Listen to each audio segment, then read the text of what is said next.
Speaking English confidently starts here. Hello there, company leaders. Welcome to the Be Fluent Show for influence and affluence in your global business relationships. I'm Leonilda Renaldo, your host. Have you ever started a meeting or a presentation with, "Sorry for my English"? You're not alone. And today, we're going to stop doing that because it's not humble, it's harmful. In this 5-minute episode, I'll show you why apologizing does more damage than you think and teach you one sentence you can use instead that boosts your credibility and confidence. We apologize for our English because we think it's polite. But here's the thing. When you start with sorry, you are teaching your audience, your listener, to doubt you. Saying sorry is not cute. Saying sorry for your English is not cute. Sorry is a big word. Let's use it for something serious. Let's use it for a deep apology, not for our accent, our grammar, our pronunciation. Do you see what I mean? Now, why do we apologize? We apologize, again, because we want to be polite. And what we do instead is make ourselves really small. It's not the kind of word that leaders or aspiring leaders use in the global workplace. Your accent is not a mistake. It's a map.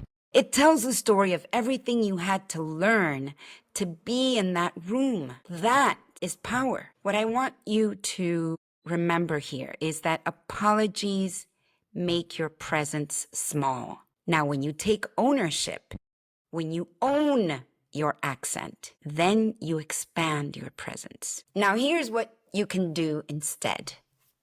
Instead of "Sorry for my English," now get your notepads out, get your notebook, your pen, and write this down right now. This is your actionable tip. Let me know if anything is unclear. I will rephrase. Something else you can do is write, "I may say things differently, but I'm here to connect and contribute." That is pretty simple to say. Yes, it's a bit longer than "Sorry for my English," but it will give you so much credibility. It will give you the confidence you need to remember to speak your presence.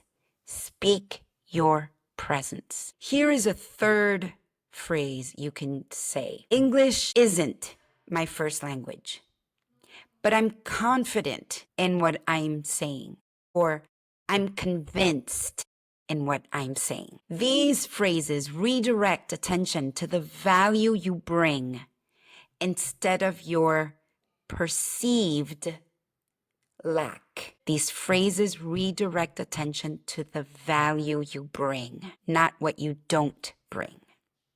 Okay? Now, I want you to try this challenge today. Choose one phrase. You don't have to use all three. Choose one phrase to replace your next sorry. Write it down, practice it, record yourself saying it, use it in your next call, meeting, or introduction. Let your English reflect progress. Okay? So let's wrap this up here. If this resonated, share this episode with the last person who told you they were too nervous to speak up in English. Or tag me in socials on LinkedIn, Instagram, and tell me what phrase you're going to try this week.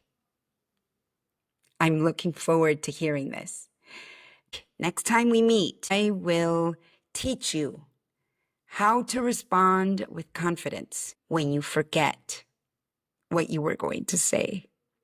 I know this happens all the time.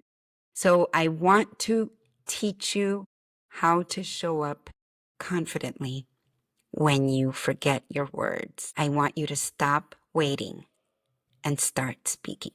Let's do this, everybody. Have yourself a great day. And thank you for taking me with you in everything you do today. Bye-bye. Thanks for tuning in. I truly appreciate your time and connection. Let's keep the conversation going. Join our email list, connect on social media, or book a personalized strategy call with me. Remember, true fluency means embracing your authentic self, even when your English isn't perfect. Until next time, this is Leonilda Renaldo, your language and communications coach.